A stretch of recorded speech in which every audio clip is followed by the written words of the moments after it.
2,50,000 വിലയുള്ള ലൂവിത്തോണ്ട് ഷൂസാണ്. കളയാൻ വെച്ചിരിക്കുന്നത് അതാണ്ടല്ലേ പുത്തം പോലെ ആക്കി തന്നു.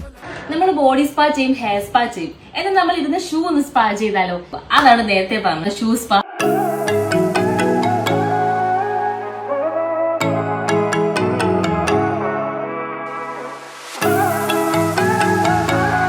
ഷൂ സ്പാ ഇതൊരു ഭയങ്കര ഡിഫറെന്റ് നെയിമാണ്. നമ്മൾ 300 രൂപയുടെ ഷൂസും 3 ലക്ഷം രൂപയുടെ ഷൂസും കസ്റ്റമറെ എല്ലാം ഒരുപോലെ തന്നെയാണ് ട്രീറ്റ് ചെയ്യുന്നത്. എല്ലാം ഷൂസ് അല്ലേ ചെരുപ്പല്ലേ എന്നൊക്കെ എല്ലാവരും വിചാരിക്കും. പക്ഷെ അങ്ങനെയല്ല, എല്ലാവർക്കും ഭയങ്കര ഒരു അറ്റാച്ച്മെൻ്റ് ഉള്ളൊരു സംഭവമാണ്.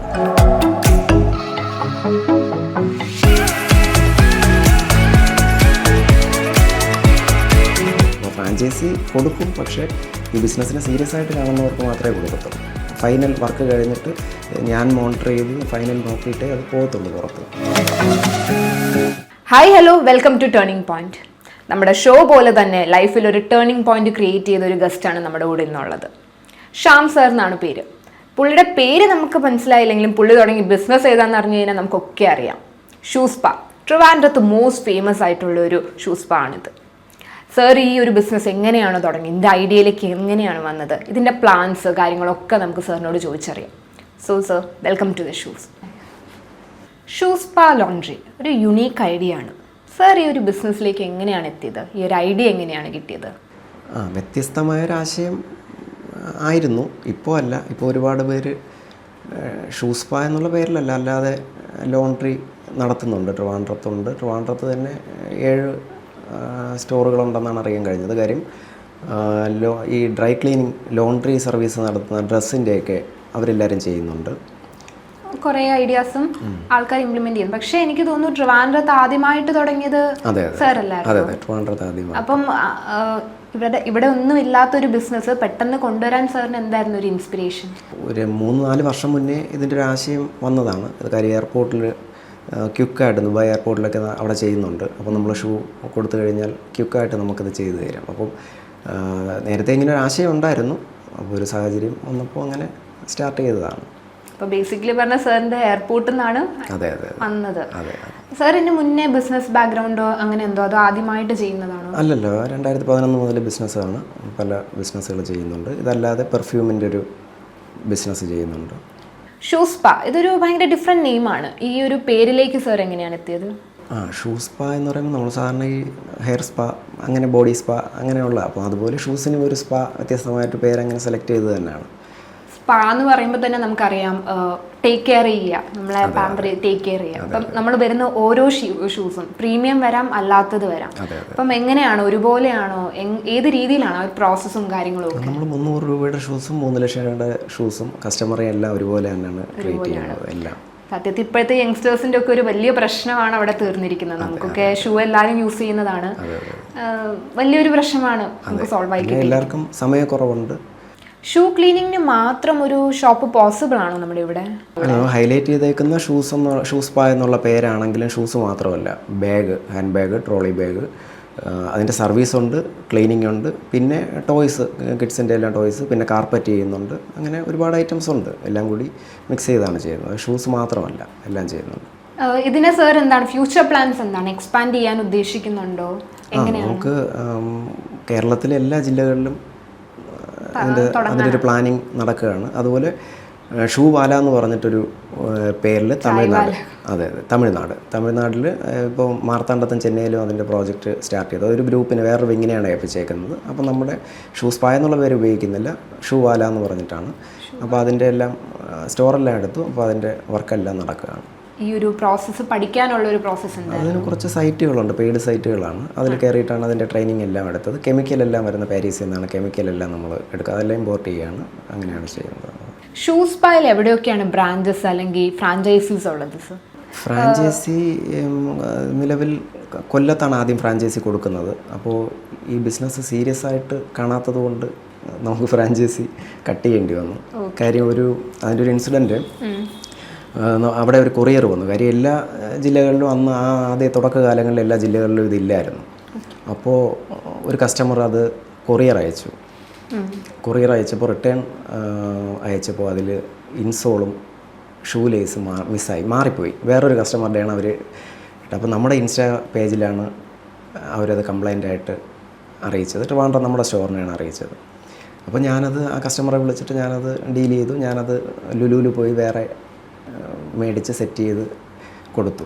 അപ്പോൾ അവരെ സർവീസൊക്കെ ഓക്കെ, കാര്യം ട്രെയിനിങ് കൊടുക്കുന്നത് നമ്മളാണ്. പക്ഷേ അവർ കറക്റ്റ് ടൈമിൽ ഡെലിവറി ചെയ്യുന്നില്ല എന്നുള്ളൊരു കംപ്ലൈൻറ്റൊക്കെ വന്നപ്പോൾ നമ്മൾ സംസാരിച്ചിട്ട് ആ ഫ്രാഞ്ചൈസി ക്ലോസ് ചെയ്തതാണ്. അപ്പോൾ നിലവിൽ ഇപ്പോൾ നമുക്ക് ഫ്രാഞ്ചൈസികൾ ഇല്ല. പിന്നെ അതല്ലാതെ ട്രെയിനിങ് കൊടുക്കുന്നുണ്ട്.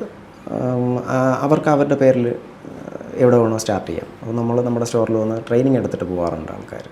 അപ്പോൾ ഫ്രാഞ്ചൈസി കൊടുക്കും, പക്ഷേ ഈ ബിസിനസ്സിനെ സീരിയസ് ആയിട്ട് കാണുന്നവർക്ക് മാത്രമേ കൊടുക്കത്തുള്ളൂ. അങ്ങനെയാണ്. നമുക്ക് എപ്പോഴത്തേക്ക് എക്സ്പെക്ട് ചെയ്യാം അങ്ങനെ ഒരു ഓപ്പണിങ്? ഫ്രാഞ്ചൈസി ഒരുപാട് പേര് സമീപിക്കുന്നുണ്ട്. അതാണ് ഞാൻ പറഞ്ഞത്, എല്ലാവരും ഒരു സൈഡ് ബിസിനസ്സായിട്ടാണ് ഇതിനെ കാണുന്നത്. പക്ഷേ ഇതൊരു സൈഡ് ബിസിനസ്സല്ല.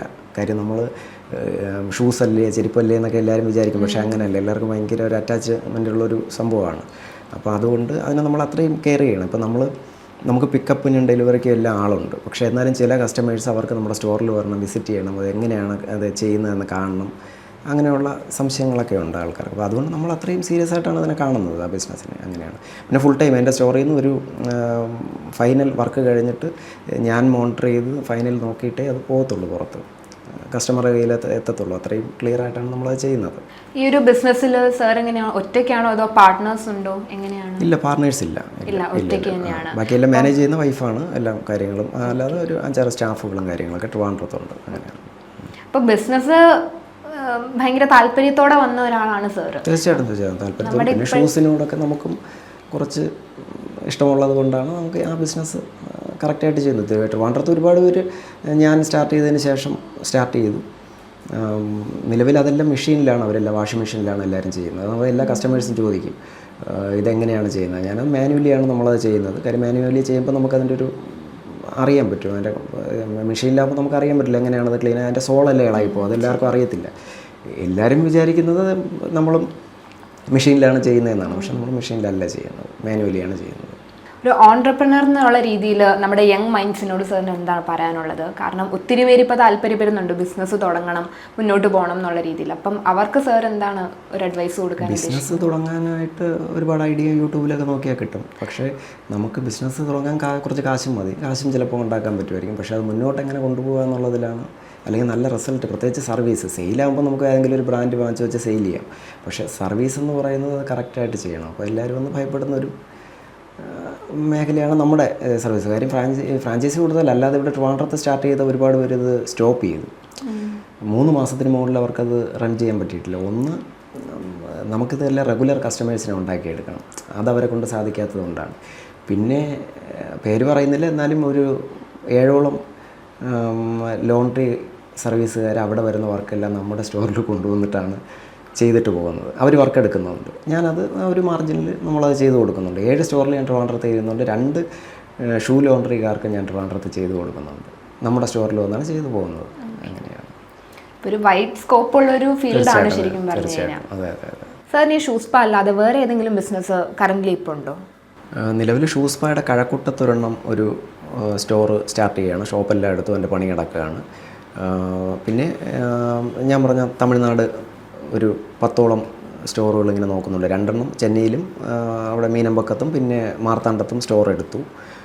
അതല്ലാതെ നിലവിൽ ചെയ്യുന്ന ബിസിനസ് ഒരു പെർഫ്യൂമിൻ്റെ ലക്ഷറി വൈബ് എന്ന് പറഞ്ഞിട്ടൊരു കാർ പെർഫ്യൂമും ഈ റൂം ഇതിൻ്റെയൊക്കെ ഒരു പെർഫ്യൂമിൻ്റെ ബിസിനസ്സുണ്ട്. അതല്ലാതെ ട്രിവാൻഡ്രത്തൊരു സ്റ്റോർ പ്രീമിയം ഷൂസിൻ്റെയും ക്യാപ്പ്, ബെൽറ്റ്, വാച്ച് ഇതിൻ്റെയൊക്കെ ഒരു സ്റ്റോർ സ്റ്റാർട്ട് ചെയ്യാൻ പോവാണ് ട്രിവാൻഡ്രത്ത്. ഒരു 1000 above സ്ക്വയർ ഫീറ്റിൽ ഒരു വലിയ ഷോറൂം സ്റ്റാർട്ട് ചെയ്യുകയാണ്. ഇതൊക്കെയാണ് പുതിയ ഐഡിയകൾ. എങ്ങനെയാണ് ഈ ഷൂസ് പാ കസ്റ്റമറിലേക്ക് എത്തുന്നത് സർ? കസ്റ്റമറിലോട്ട് എത്തിക്കുന്നത് നമ്മൾ തിയേറ്റർ ആഡ് കൊടുത്തിട്ടുണ്ട്. അല്ല, കുറച്ച് മൈക്രോ അഡ്വർടൈസ്മെൻ്റ് ആണ്. അല്ല വലിയ ഹോർഡിങ്സോ അങ്ങനെയുള്ള പരസ്യങ്ങളിലൂടെ അല്ല. ആൾക്കാരിൽ എത്തിക്കുന്നത് നമ്മൾ കുറച്ച് അങ്ങനെയുള്ള കുറച്ച് അഡ്വർടൈസ്മെൻറ്റ് കാര്യങ്ങളുണ്ട്. അങ്ങനെയാണ് ആൾക്കാരിലോട്ട് എത്തിക്കുന്നത്. കൂടുതലും നമുക്ക് ടെക്നോ പാർക്ക്, അവിടെ ടെക്നോ പാർക്ക്, ഇൻഫോസിസ്, യൂണിവേഴ്സിറ്റി അവിടെ നിന്നെല്ലാം നമുക്ക് വർക്കുകൾ കൂടുതലായിട്ട് വരാറുണ്ട്. അതുകൊണ്ടാണ് കഴക്കൂട്ടത്തൊരെണ്ണം സ്റ്റാർട്ട് ചെയ്യാമെന്ന് വിചാരിക്കുന്നത്. ട്രിവാൻഡ്രത്ത് തന്നെ നോക്കുകയാണെങ്കിൽ കുറച്ചുകൂടെ നമുക്കിപ്പം ബിസിനസ്സിന് സ്കോപ്പ് ഉള്ള ഒരു പ്ലേസ് എന്ന് പറയുന്നത് എവിടെയായിരിക്കും ട്രിവാൻഡ്രത്ത് നമുക്ക് കൂടുതലും അങ്ങനെ പ്രീമിയം കസ്റ്റമർ എന്നുള്ള രീതിയിൽ അങ്ങനെയാണ് കവടിയാറ്, വിളയമ്പലം, ശാസ്തമംഗലം അങ്ങനെ നോക്കേണ്ടത്. അങ്ങനെയല്ല, നമ്മുടെ സ്റ്റോർ ശാസ്തമംഗലമാണ്. എവിടെയാണെങ്കിലും ഞാൻ ആദ്യം സ്റ്റാർട്ട് ചെയ്തത് DPA ജംഗ്ഷനിലാണ്. അപ്പോൾ അവിടെയും ബിസിനസ്സുണ്ട്. പിന്നെ കുറച്ച് ബിസിനസ് ഏരിയ, ജുവലറി തുടങ്ങുന്ന ഒരു സ്ഥലം, ഹോട്ടൽ തുടങ്ങുന്ന ഒരു സ്ഥലം എന്ന് പറയും പോലെ കവടിയാർ ഏരിയ, വെള്ളയമ്പലം, ശാസ്തമംഗലം ഒക്കെ തന്നെയാണ് ഒരു ബിസിനസ് ഏരിയ. കൂടുതൽ വർക്ക് വരുന്നതും ആ ഏരിയയിൽ നിന്നാണ്. ഓൾമോസ്റ്റ് എത്ര വർഷമായി കാണും നമ്മുടെ ഈ ഒരു ബിസിനസ് തുടങ്ങി? ഇപ്പോൾ 2 വർഷം കഴിഞ്ഞു. ഈ ഒരു കൺസിസ്റ്റൻസി എന്ന് വെച്ച് കഴിഞ്ഞാൽ ഒരു ഭയങ്കര വലിയ ബിസിനസ്സിൽ തന്നെ വലിയ വേണ്ട ഒരു സംഭവമാണ്. ഇപ്പോൾ ഓരോ ആൾക്കാരും തുടങ്ങിയിട്ടും പലപ്പോഴും അത് ലോസിലേക്ക് പോകുന്നത് അതില്ലാത്തത് കൊണ്ടാണ്. അപ്പം ആ കൺസിസ്റ്റൻ്റ് ആയിട്ട് ഇരിക്കാൻ വേണ്ടി സാറ് എന്തൊക്കെയാണ് ചെയ്യുന്നത്? അല്ല, അത് നല്ല സർവീസ് നമ്മൾ തുടക്കകാലത്ത് ചെയ്തതുപോലെ തന്നെ ഇപ്പോഴും സർവീസ് അങ്ങനെ അതേ ക്വാളിറ്റി മെയിൻറ്റെയിൻ ചെയ്യുന്നതുകൊണ്ടാണ്. അതുകൊണ്ടാണ് എനിക്ക് 1 വർഷത്തിനിടയിലൊരു 10 മുകളിൽ പ്രാവശ്യം ആ സെയിം ഷൂ കൊണ്ടുവന്ന കസ്റ്റമറുണ്ട്. അതുപോലെ ഈ ട്രിവാൻഡ്രത്തുള്ള കസ്റ്റമർ എന്ന് പറഞ്ഞാൽ ഓൾമോസ്റ്റ് പുള്ളിയുടെ എനിക്ക് തോന്നുന്നു ഒരു 10-60 ലക്ഷം രൂപയ്ക്ക് മുകളിലുള്ള collections, variety limited edition shoes ഉണ്ട് കളക്ഷൻ. അപ്പോൾ അത്തരം ഷൂസുകൾ എന്തായാലും ഒരു കസ്റ്റമർ കൊണ്ടുവരണമെങ്കിൽ അതൊന്നും ഭയപ്പെടും. നമ്മളെങ്ങനെയാണ് ചെയ്യുന്നതെന്ന് അവർ കാണുന്നില്ല, എന്താണ് ഇതിൽ അപ്ലൈ ചെയ്യുന്നതെന്ന് അറിയില്ല. അപ്പോൾ അതാണ്. അപ്പോൾ ഏറ്റവും മോശപ്പെട്ട അവസ്ഥയിലുള്ളൊരു ഷൂ ആണ്, കളയാനായിട്ട് വെച്ചിരുന്ന ഷൂ ആണ് പുള്ളി ആദ്യമായിട്ട് കൊണ്ടുവരുന്നത്. അപ്പോൾ അത് നന്നായിട്ട് ചെയ്തു കൊടുത്തപ്പോൾ പുള്ളി ഇപ്പോൾ നമ്മുടെ റെഗുലർ കസ്റ്റമറാണ്. ക്വാളിറ്റി സ്റ്റാഫിനെ കിട്ടാൻ ബുദ്ധിമുട്ടുണ്ടായിരുന്നോ ഇങ്ങനൊരു ബിസിനസ് തുടങ്ങിയപ്പം? അല്ല, ഇതാർക്കും പഠിക്കാം, ട്രെയിനിങ് ആണ് ഇതിൻ്റെ. പിന്നെ ഇതിൻ്റെ ഹൈലൈറ്റ് എന്ന് പറയുന്നത് ഇതിൻ്റെ കെമിക്കലാണ്. കെമിക്കൽ ഇപ്പോൾ ഓൺലൈനിൽ സെർച്ച് ചെയ്ത് കഴിഞ്ഞാൽ ആമസോണിലും ഫ്ലിപ്കാർട്ടിലൊക്കെ നമുക്ക് ഷൂ കെമിക്കലൊക്കെ കിട്ടും. പക്ഷേ ആ കെമിക്കലൊന്നും നമുക്ക് അപ്ലൈ ചെയ്ത് കഴിഞ്ഞാൽ ഷൂ ക്ലീൻ ആവില്ല. അപ്പോൾ ഇത് നമ്മൾ ഇമ്പോർട്ട് ചെയ്യുന്ന കെമിക്കലാണ്. അതാണ് അതിൻ്റെ ഒരു. സാർ, നമ്മുടെ ഷൂസ്പാടെ പേജ് നോക്കിയപ്പോൾ, ഇൻസ്റ്റാഗ്രാം പേജ് നോക്കിയപ്പോൾ ഒരു വൈറൽ വീഡിയോ കണ്ടായിരുന്നു. അതെങ്ങനെയാണ്? പെയ്ഡ് പ്രൊമോഷനാണോ അതോ ഓർഗാനിക്കലി വന്നതാണോ? എങ്ങനെയാണ് അതിൻ്റെ ഒരു ഇത്? അല്ല, ആക്ച്വലി അത് എൻ്റെ ഫ്രണ്ടാണ് ഇൻഫ്ലുവൻസർ മുകേഷ് നായർ. അപ്പോൾ മുകേഷാണ് ഇതാദ്യം നമ്മൾ സ്റ്റാർട്ട് ചെയ്യുന്ന സമയത്തൊന്നും അത്തരം പരസ്യങ്ങളൊന്നും പേജിലിങ്ങനെ ബിഫോർ ആഫ്റ്റർ അങ്ങനെ പോസ്റ്റ് ചെയ്യത്തേ ഉള്ളായിരുന്നു. അപ്പോൾ മുകേഷ് ഇങ്ങനെ ഷൂസ് നമുക്ക് സ്പാ ചെയ്യാനായിട്ട് തരുമായിരുന്നു. അപ്പോൾ മുകേഷ് അങ്ങനെ ഒരു ആശയം പറഞ്ഞപ്പോൾ അത് ചെയ്തതാണ്. അത് 1.5 മുകളിൽ മില്യൺ വ്യൂവേഴ്സായി. സത്യത്തിൽ ആ ദിവസങ്ങളിൽ ആ വീഡിയോ അപ്ലോഡ് ചെയ്ത ഒരു 1 വീക്ക് സത്യത്തിൽ ഉറങ്ങാൻ പോലും പറ്റത്തില്ലായിരുന്നു. അത്രത്തിൽ വിളിയായിരുന്നു. കേരളത്തിലെ എല്ലാ സ്ഥലങ്ങളിൽ നിന്നും ഫ്രാഞ്ചൈസിക്ക് വേണ്ടിയിട്ടും ഒരുപാട് പേര് എൻ്റെ ഷോപ്പിൽ വന്നു, കണ്ടു, സംസാരിച്ചു. എല്ലാവർക്കും ആ സമയത്ത് ഇത് ബിസിനസ് സ്റ്റാർട്ട് ചെയ്യണം എന്നൊക്കെ പറഞ്ഞിട്ട്. അല്ലാതെ ഒരുപാട് വീഡിയോസ് അങ്ങനെ വൈറലായ വീഡിയോസൊക്കെ ഉണ്ട്. പെയ്ഡ് പ്രൊമോഷനൊന്നും അല്ല, അത് ഓൾറെഡി പുള്ളി ഒരു ഇൻഫ്ലുവൻസറാണ്, അങ്ങനെ വന്നതാണ്. പുള്ളി നമ്മുടെ കസ്റ്റമറുമാണ്. അങ്ങനെ സാറ് തന്നെ പറഞ്ഞു നമ്മുടെ ട്രിവാൻഡ്രത്ത് കോമ്പറ്റീറ്റേഴ്സ് കുറേ പേരുണ്ടെന്ന്. അപ്പം അവരെ വെച്ച് നോക്കുമ്പോൾ നമ്മുടെ ബിസിനസ് എങ്ങനെയാണ് ഡിഫറെൻ്റ് ആയിരിക്കുന്നത്? സർവീസ് നമ്മൾ ബെറ്റർ ആയിട്ടുള്ളൊരു സർവീസ് നമ്മൾ കസ്റ്റമറിന് കൊടുക്കുന്ന ഒരു ഇത് തന്നെയാണ്. നമ്മളിതിനകത്ത് സർവീസ് മാത്രമല്ല, ഇതിനകത്ത് ആക്ച്വലി നമ്മൾ സെയിലുണ്ട്. ഇതിന് ഷൂസിൻ്റെ എന്ത് പാർട്സും, സോളോ, ഇൻസോളോ, ഷൂ ലേസോ എന്താണെങ്കിലും നമ്മൾ കംപ്ലയിൻറ്റ് വന്നാലെല്ലാം നമ്മൾ മാറി കൊടുക്കുന്നുണ്ട്. പിന്നെ ഓൾ കെയർ സൊല്യൂഷനാണ് ഷൂസിൻ്റെ എന്തും. പിന്നെ ചില ഷൂസ് എടുക്കില്ല, അങ്ങനെയൊന്നുമില്ല. എത്ര മോശം അവസ്ഥയിലുള്ള ഷൂസും നമ്മൾ എടുക്കും. അതാണ് കസ്റ്റമേഴ്സിൻ്റെ. പിന്നെ ബ്രിക്ക് സ്റ്റോക്കിൻ്റെ സാൻഡൽസ് ഒന്നും കോർക്കൊന്നും ക്ലീൻ ചെയ്യാൻ ട്രിവാൻഡ്രത്ത് അത് ആരും ചെയ്തിട്ട്, ട്രിവാൻഡ്രം അല്ല കേരളത്തിൽ അത് ആരും ചെയ്തിട്ടില്ലായിരുന്നു. ഞാൻ കുറച്ച് വീഡിയോസ് ചെയ്തിട്ടതിന് ശേഷമാണ് ബാക്കിയുള്ള ലോണ്ടറി സർവീസ് അവരെല്ലാവരും ചെയ്ത് തുടങ്ങിയത്. പക്ഷേ അത് റിസൾട്ടില്ല. നമ്മൾ ചെയ്യുന്നതിനാണ് റിസൾട്ട്. അതെല്ലാം നമ്മൾ അതിൻ്റെ ട്രെയിനിങ് എടുത്തത് തന്നെയാണ്. നമ്മുടെ സ്റ്റാഫുകൾക്കും അതിൻ്റെ ട്രെയിനിങ് കൊടുത്തിട്ടുണ്ട്. അപ്പോൾ ബ്രിക്ക് സ്റ്റോക്ക് ആക്ച്വലി അവരുടെ ലുലുവിലൊക്കെ സ്റ്റോർ ചെയ്യുന്ന ഡയറക്റ്റ് 10,000 എബോ ചെരുപ്പെല്ലാം മേടിച്ചിട്ട് ഇത് ക്ലീൻ ചെയ്യാൻ പറ്റിയില്ലെങ്കിൽ അവിടെ കൊണ്ടുപോകുമ്പോൾ അവർക്ക് സർവീസ് ഇല്ല. അപ്പോൾ അവർ നമ്മളടുത്തോട്ടാണ് വിടുന്നത്. അപ്പോൾ അങ്ങനെ ഒരുപാട് വർക്ക് അവിടെ നിന്നും വരാറുണ്ട്. ഈ ഒരു ഷൂ ക്ലീനിങ്ങിൻ്റെ കോസ്റ്റ് എങ്ങനെയാണ് വരുന്നത്? സാറ് പറഞ്ഞു ബിർക്കൻ സ്റ്റോക്കിൻ്റെ കാര്യമൊക്കെ പറഞ്ഞപ്പോഴത്തേക്ക് പ്രീമിയമാണ്. ആ പ്രീമിയം വരുമ്പോഴത്തേക്ക് എങ്ങനെയാണ് റേറ്റ്? അതുപോലെ ഡിഫറെൻ്റ് ആണോ? ലോക്കൽ പ്രൊഡക്ട്സിനും പ്രീമിയം പ്രൊഡക്ട്സിനും 2 റേറ്റ് ആണോ? എങ്ങനെയാണ് കോസ്റ്റിങ്? അല്ലല്ല, എല്ലാം ചെരുപ്പിനൊരു റേറ്റാണ്, 200 ആണ്. ഷൂസ് എല്ലാം അതിന് കുറഞ്ഞ ഷൂസ് ആണെങ്കിലും കൂടിയ ഷൂസ് ആണെങ്കിലും എല്ലാം 250 ആണ്. അങ്ങനെ തന്നെയാണ് അതിൻ്റെ റേറ്റ്. കോസ്റ്റിംഗ് അഫോർഡബിൾ റേറ്റിൽ? അതെ. കിഡ്സിൻ്റെയൊക്കെ നമുക്ക് ഡിപ്പെൻസ്. പിന്നെ സ്കൂൾ ബാഗും കാര്യങ്ങളും അങ്ങനെയൊക്കെ വരുമ്പോൾ റേറ്റ് എല്ലാം 150 അങ്ങനെയൊക്കെ ഉള്ളൂ. ഒരു ഡെലിവറി ടൈം എങ്ങനെയാണ്? ഇപ്പം ഇന്ന് കൊണ്ടൊന്ന് ഷൂ തരികയാണെങ്കിൽ എത്ര ദിവസം എടുക്കുമായിരിക്കും അത് കിട്ടാൻ? നമുക്ക് അർജൻറ്റ് എന്നൊക്കെ പറഞ്ഞ് പുറത്ത് പോകാനൊക്കെ കൂടുതൽ പേരും ടൈം ആകുമ്പോഴാണല്ലോ, ഫ്ലൈറ്റിൻ്റെ ടൈമായി പെട്ടെന്നൊന്ന് റെഡിയാക്കി തരും. അങ്ങനെ 1 മണിക്കൂറിൽ കൊടുത്തതുണ്ട്, 1 ദിവസം കൊണ്ട് കൊടുത്തതുണ്ട്. സാധാരണ ആദ്യം നമ്മൾ തുടങ്ങിയ ടൈം പോലല്ല. ഇപ്പോൾ ഒരു ദിവസം നമുക്ക് ഒരുപാട് ഷൂസ് വരുന്നത് കൊണ്ട് നമുക്കൊരു 3 days ആണ് മിനിമം. ഒരു 3 days തുടങ്ങിയ സമയത്തെ പോലെ അല്ല. കാര്യം ഇപ്പോൾ നമുക്ക് ഡെയിലി അതിന് സൺഡേ ആണ്. ഇപ്പോൾ 24/7 എന്നുള്ള രീതിയിലാണ് നമ്മളത് കളക്ഷനും എല്ലാം ആക്കിയേക്കുന്നത്. കാര്യം എന്ന് വെച്ച് കഴിഞ്ഞാൽ അത്രയ്ക്ക് വർക്ക്. എല്ലാവരും ഓഫീസിൽ പോകാനൊക്കെ വരുമ്പോൾ ഒരു 10 പെയർ എടുത്തിട്ടും വരും. കൊണ്ട് തന്നിട്ട് പോകും, അങ്ങനെയാണ്. അപ്പോൾ അതുകൊണ്ട് അത്രയും ഡെയിലി അത്രയും പേര് ഷൂസ് വരുന്നുണ്ട്. അപ്പോൾ അതുകൊണ്ട് വർക്ക് ലോഡും കൂടുതലാണ്. സർ, ഇൻസ്റ്റാഗ്രാമിൽ ഞാൻ വേറൊരു വീഡിയോ കണ്ടു, എറണാകുളത്തൊരു ഷൂവിൻ്റെ ഇനോഗ്രേഷൻ സെലിബ്രിറ്റീസ് ഒക്കെ വന്നിട്ട്. അതെങ്ങനെയാണ്, സാറിൻ്റെ ബ്രാഞ്ചാണോ എങ്ങനെയാണ്? എറണാകുളത്ത് കലൂരൊരു ഫ്രാഞ്ചൈസി കൊടുത്തിരുന്നു. പക്ഷേ സെലിബ്രിറ്റീസ് വന്ന് ഇനാഗുറേഷൻ ചെയ്തുകൊണ്ട് സർവീസ് തന്നാവണമെന്നില്ല. കാര്യം സെലിബ്രിറ്റീസ് അല്ലല്ലോ വാഷ് ചെയ്യുന്നത്. ഞാൻ ട്രെയിനിങ് കൊടുത്ത സ്റ്റാഫുകൾ തന്നെയാണ്. നിലവിൽ എറണാകുളത്തെ സാഹചര്യം നമ്മുടെ ഫ്രാഞ്ചൈസി എഗ്രിമെൻറ്റിലും എല്ലാം പറയുന്നൊരു, അല്ലെങ്കിൽ നമ്മൾ അവർക്ക് ട്രെയിനിങ് കൊടുത്തൊരു മെത്തേഡുണ്ട്. അപ്പോൾ മെഷീനിലൊക്കെ എളുപ്പത്തിന് വേണ്ടിയിട്ട് മെഷീനൊക്കെ യൂസ് ചെയ്തിട്ട് കംപ്ലയിൻറ്റ് വരുമ്പോൾ കൂടുതലും നമുക്കാണ് അത് പ്രോബ്ലം. അപ്പോൾ നമ്മൾ ഒരിക്കലും ഒരു ബ്രാൻഡ് നമ്മൾ ഇത്രയും വലുതാക്കി കൊണ്ടുവന്നിട്ട് അങ്ങനെ കംപ്ലയിൻറ്റ് വേറൊരു സ്ഥാപനം വഴി അത് കേൾക്കുന്നത് നമുക്ക് ബുദ്ധിമുട്ടാണ്. അതുകൊണ്ടാണ് കഴിവതും ഫ്രാഞ്ചൈസി കൊടുക്കാതിരിക്കാൻ വേണ്ടി ശ്രമിക്കുന്നത്. കഴിവതും വരുന്നവരടുത്ത് അത് സീരിയസ് ആയിട്ട് അത്രയും ചെയ്യുന്നവർക്കും, ഇല്ലെങ്കിൽ നമ്മൾ മോണിറ്റർ ചെയ്യും. അതുപോലെ നമ്മളത് അത്രയും മോണിറ്റർ ചെയ്തിട്ടാണ് അത് കൊണ്ടുപോകുന്നത്. അതുകൊണ്ടാണ് നിലവിൽ ഫ്രാഞ്ചൈസി ഇല്ല എന്ന് തന്നെ പറയാം. എല്ലാം നമ്മുടെ തന്നെയാണ് സ്റ്റോറുകളെല്ലാം. സർ, ഈ ബിസിനസ്സിന് വേണ്ടി ഇൻവെസ്റ്റ്മെൻറ്റ് എങ്ങനെയാണ് തേടിയത്? എത്ര ക്യാപിറ്റൽ എമൗണ്ട് ആയി കാണും?